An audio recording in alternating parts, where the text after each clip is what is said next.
گے یونیورسٹیوں میں پڑھائیں گے، جب اس کے دماغ پہ شہوت چڑھے گی اس کو شادی کا مشورہ نہیں دیں گے، اس کو کہیں گے محاسبہ کرو، مراقبہ کرو، فلاں بزرگ کا بیان سنو، تبلیغ میں چلہ لگاؤ، 4 مہینے لگاؤ۔ خدا کی قسم لا الہ الا اللہ یہ وہ سوچ ہے جو قوم لوط کی سوچ تھی، یہ مسلمانوں کی سوچ نہیں ہو سکتی۔ حرام شہوت سے بچنے کا راستہ اللہ نے شادی میں رکھا ہے، محاسبوں مراقبوں میں نہیں رکھا۔ نکال دو اس قرآن کو اپنے گھر سے باہر۔ اتنا میں معاشرے کے خلاف اس چیز میں لڑ کے خود تھک گیا ہوں کہ میں کبھی سوچتا ہوں یا تو میں پاگل ہو گیا ہوں یا یہ سارے لوگ پاگل ہو گئے۔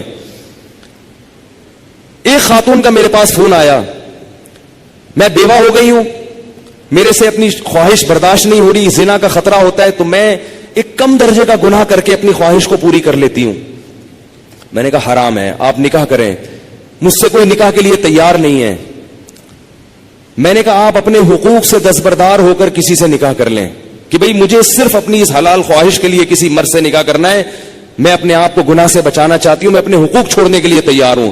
میں نے کہا کر لے گا نکاح، کیونکہ اللہ نے عورت کی خواہش کے لیے مرد کو بنایا اور مرد کے لیے عورت کو، اس کے علاوہ کوئی راستہ اسلام میں حلال نہیں ہے۔ اور اس مرد سے بھی قیامت کے دن سوال ہوگا جو اتنی بیوہ اور اس جیسی لاکھوں عورتیں بیٹھی ہوئی ہیں، حرام طریقے سے خواہشات پوری کر رہی ہیں، اور جب اس کمبخت سے کہا جاتا ہے کہ تو نکاح کر لے تو کہتے ہیں مجھ میں نکاح کی طاقت نہیں ہے، جبکہ انٹرنیٹ پر روزانہ ننگی فلمیں دیکھ رہا ہوگا، اتنی شہوت ہے، روزانہ اور طریقوں سے اپنی حرام خواہشات پوری کر رہا ہوگا، اور بڑے بڑے قوم میں کارنامے سر انجام دے رہا ہوگا جن کے لیے اچھا خاصلہ حوصلہ چاہیے۔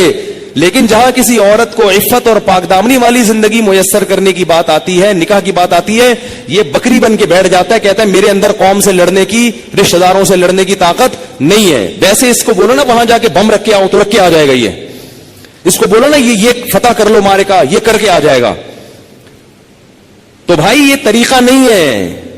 اللہ نے سورہ نور میں نظروں کی حفاظت کا حکم دیا، اور اگلی آیت میں اللہ نے نکاح کا حکم دیا ہے، آلٹرنیٹ فورن بتایا ہے۔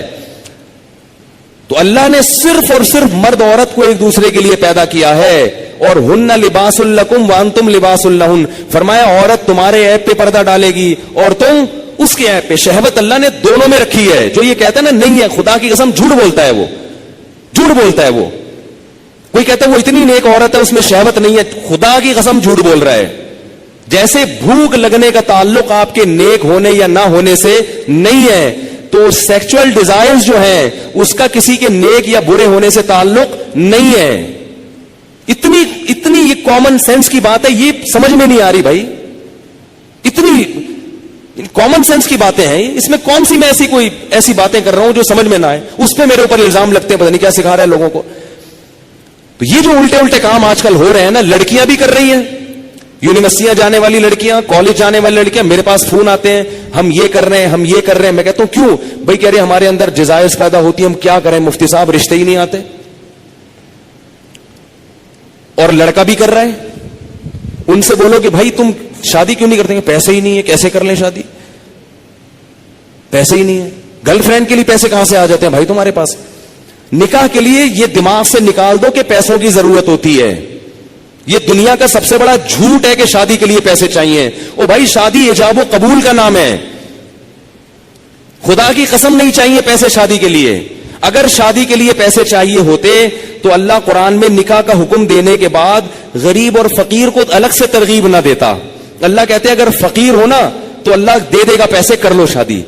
اگر نکاح میں پیسوں کی شرط ہوتی کہیں بھی کسی بھی درجے میں تو اللہ کیا کہتے جن لوگوں کے پاس پیسے نہیں ہیں وہ صبر کریں۔ اللہ نے تو نہیں کہا۔ اب آپ کہیں گے جب پیسے نہیں ہے تو کیسے شادی ہوگی؟ نکاح نام ہے ایجاب و قبول کا۔ بھائی کسی لڑکی سے عقد کر لو، ایگریمنٹ کر لو کہ میں تمہیں اپنے نکاح میں لیتا ہوں، وہ اس کہ ہاں میں نے قبول کیا، گواہ سن رہے ہو، یہ بات ہو گیا۔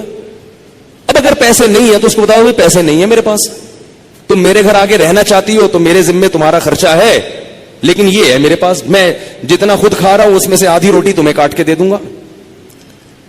بہت مشکل ہے، کچھ کرنا ہے نا تو کچھ کرنا پڑے گا، ورنہ چلتے رہو پھر اسی راستے پہ جو لوط علیہ السلام کی قوم والا راستہ ہے، ادھر ہی جاؤ، اور اس انجام ہماری قوم کا بھی وہی ہے جو ان کا انجام تھا، جو گوروں کا انجام ہوا ہے نا۔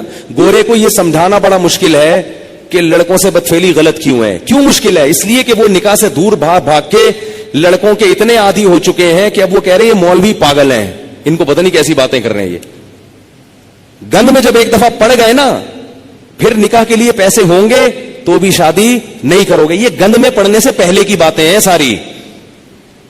پاکیزہ زندگی گزارو اللہ کے بندو, نکاح کرنا پیغمبروں کی سنت ہے, اور نکاح کے علاوہ راستہ اختیار کرنا یہ جہنمیوں کا طریقہ ہے, یہ پیغمبروں کا طریقہ نہیں ہے. موسیٰ علیہ السلام کے پاس کتنے پیسے تھے تو انہوں نے شادی کر لی تھی؟ کچھ بھی تو نہیں تھا. لڑکی کے باپ نے کہا 10 سال بکریاں چراؤ گے؟ انہوں نے کہا قبول ہے, چراؤں گا. انہوں نے کہا شادی تو ہو, چلو 10 سال بکریاں چلائیں گے, شادی تو ہو.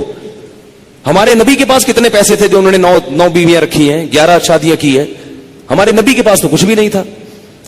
بخاری میں حدیث ہے کہ ایک شخص آیا, لوہے کی ایک انگوٹھی نہیں ہے, نبی نے اس کا بھی نکاح کرایا, ان کی بھی شادی کرائی. تو بھائی جو کھا رہے ہو آدھی روٹی کس کو دے دینا؟ بیوی کو. بولے بھائی میں ابھی تو یہی کر سکتا ہوں, اگر مزے سے رہنا چاہے ٹھیک ہے, جانا چاہے بولے ٹھیک ہے طلاق لے لو, میں پھر کہیں اور کرتا ہوں. مل جائیں گی آپ کو انشاءاللہ, کرنا ہی نہیں چاہتے ہو. اور عورت کو بھی شوہر مل جائے گا. اور اگر اس لڑکی کو خرچہ نہیں مل رہا شوہر کی طرف سے تو کم از کم اس کی سیکچوئل ڈیزائرز تو پوری ہوں گی نا حلال طریقے سے, یہ ضرورت تو پوری ہو جائے گی نا. بھائی نکاح کر لے کہ بھائی مجھ میں بھی یہ خواہش ہے, میں حرام سے بچنا چاہتی ہوں, نکاح کر لیا مرد نے, اب کم از کم ان کو میاں بیوی کو ایک اپنی خواہش پوری کرنے کے لیے لباس تو مل جائے گا, ادھر ادھر منہ تو کالا نہیں کریں گے. رخصتی اس وقت کر لیں گے جب پیسے ہوں گے. آپ بولو بھائی میں اپنی آدھی روٹی کاٹ کے تمہیں نہیں دے سکتا, میرا پیٹ نہیں بھرتا, تم وہیں رہو, پہلے سے ایگریمنٹ کر لیں گے. نکاح صرف نان نفقہ اٹھانے کے لیے نہیں ہوتا, زنا سے بچنے کے لیے بھی ہوتا ہے. بلکہ نکاح کا تو بنیادی مقصد زنا سے بچنا, اولاد پیدا کرنا ہے. یہ ذمہ داریاں تو اللہ نے ایک نظام کو چلانے کے لیے مرد کے کندھوں پہ ڈال دی ہیں, ورنہ نکاح کا بنیادی مقصد یہ نہیں ہے. اگر یہ مقصد ہوتا تو محمد صلی اللہ علیہ وسلم حضرت خدیجہ سے شادی نہ کرتے, کیونکہ حضرت خدیجہ کے پاس پیسے تھے, ہمارے نبی کے پاس پیسے نہیں تھے. ذمہ داری اٹھانے کے لیے اگر شادی ہوتی تو خدیجہ سے, ہمارے نبی کی ذمہ داری حضرت خدیجہ نے اٹھائی ہے. نہیں آ رہی بات سمجھ میں؟ پہلی شادی جو ہمارے نبی کی ہوئی ہے اس میں ذمہ داری کس نے اٹھائی ہے؟ حضرت خدیجہ نے. حضرت خدیجہ فرمائے میرے پاس مال بہت ہے, شریف آدمی نہیں مل رہا کوئی, تو آپ نکاح, آپ شریف ہیں ٹھیک ہے. تو 2 فائدے ہمارے نبی کو اللہ نے دے دیے, ایک بیوی مل گئی اور اللہ نے مالی لحاظ سے غنی کر دیا. تو باقی سب چیزیں بعد میں ہیں. سب سے پہلے اپنے آپ کو حرام کام سے بچنے کے لیے نکاح کرو. تم گناہوں میں پڑو گے, تمہارے ماں باپ کو اس پہ تکلیف نہیں ہوگی. آج کل نہیں ہوتی ماں باپ کو تکلیف, وہ کہتے ہیں زنا کرتا رہے, کچھ بھی کرتا رہے, بہو گھر میں آئی تو ٹانگیں توڑ کے نکال دیں گے, کیونکہ یہ بہو ہماری جائیدادیں کھا جائے گی, یہ ہمارے پراٹھے کھا جائے گی, اب 1 انڈا پکڑا ہے 2 انڈے پکیں گے. وہ یہی سوچتے رہتے ہیں. اتنا چھوٹا دل. ابے بھائی اللہ نے جس نے تمہیں کھلا لیا یار, اگر بہو ایک گھر میں آ گئی 2 روٹی زیادہ پک جائے گی نا, اور کیا ہوگا, 2 روٹی زیادہ پک جائے گی. اللہ نے ایک دوسرے کے لیے پیدا کیا ہے, اور بالغ ہوتے ہی یہ خواہش رکھ دی ہے. رکھنا اس کی علامت ہے کہ ہم ان دونوں کو نکاح کی ضرورت ہے. گوروں کے ہاں نکاح پر پابندی ہے, تو 13 سال کی لڑکیوں کے بوائے فرینڈ پھر کیوں ہوتے ہیں؟ اس لیے کہ ان میں یہ ڈیزائرز پیدا ہو چکی ہوتی ہیں. تو لوط علیہ السلام قوم کو کہتے کہتے تھک گئے کہ شادی شادی شادی شادی. وہ یہ نہیں کہہ رہے کہ میں نے خانقاہ کھولی, اس میں مراقبہ کرواؤں گا, تمہیں محاسبہ کرواؤں گا, چلہ کرواؤں گا, اور پھر بزرگوں کے بیانات سنو گے تو تمہارے دل سے یہ نفرت نکل جائے گی. یہ نہیں کہہ رہی لوط علیہ السلام. یہ 4 مہینے لگواؤں گا تبلیغ میں تم سب کے. ایسا آدمی 4 مہینے کے لیے نکلے گا نا, وہاں لوگوں کو خراب کر دے گا. یہ جو شہوت پرست آدمی ہے نا, جس کو حلال خواہش پوری نہیں ہو رہی, یہ تبلیغ کا ماحول جا کے کیا کرے گا؟ اس کو مدرسے میں چھوڑو گے, مدرسے کے طلبہ کو بگاڑ دے گا. اس کو بچوں کا استاذ بناؤ گے, قاری بناؤ گے, بچوں کو پیل دے گا. یہ اللہ معاف فرمائے, میں بہت برے الفاظ استعمال کروں, لیکن ہو رہا ہے یہ سب کچھ, بچوں کو خراب کر دے گا. یہ میں تو کہتا ہوں مدرسوں میں ایسے قاری کو رکھا نہ جائے جو شادی شدہ نہ ہو. رکھا کتنا ہی ایسے پیر اور مرشد سے بیعت نہ ہو جو شادی شدہ نہ ہو. بیعت ہوگے نا, شیطان اس کو تمہارے خلاف, اگر کوئی نیک خوبصورت مرید جا کے بیعت ہو گیا نا تو شیخ کا اس پہ دل آ جاتا ہے. بھائی اللہ نے نظام نہیں رکھا نا. ایک چیز, آپ کو بھوک لگ رہی ہو, کھانے کو روٹی نہیں ملے گی, تو جو تھوڑے دن تک برداشت کرو گے, پھر کچرے سے گند نکال نکال کے کھانا شروع کر دو گے. کب تک برداشت کرے گا؟ تو جب مرد اور عورت کی خواہش پوری نہیں ہوتی, نتیجہ کیا نکلتا ہے؟ وہ گند کی طرف جانا شروع, اور ایک وقت تک تو واپسی کا چانس ہوتا ہے. کچھ وقت کے بعد پھر پیسے آ جائیں گے نا, کروڑوں روپے بھی, پھر بھی واپسی کا چانس. تبھی نکاح کے بعد بھی گندگی میں پڑے رہتے ہیں ایسے لوگ. دیر سے جن کی شادیاں ہوتی ہیں نا, شادی کر کے بھی گناہ نہیں چھوڑتے وہ. تو لوط علیہ السلام نے کیا کہا اپنی قوم کو کہ یہ عورتوں سے نکاح کیوں نہیں کر رہے؟ قوم جواب میں کہہ رہی ہے ما لنا فی بناتک من حق, ہمیں عورت سے نکاح میں دلچسپی ختم نہیں ہے. اس سے پتا چلا کہ گناہوں میں جب پڑو گے تو حلال کی لذت بولو نا ختم ہو جائے گی, ختم ہو جائے گی.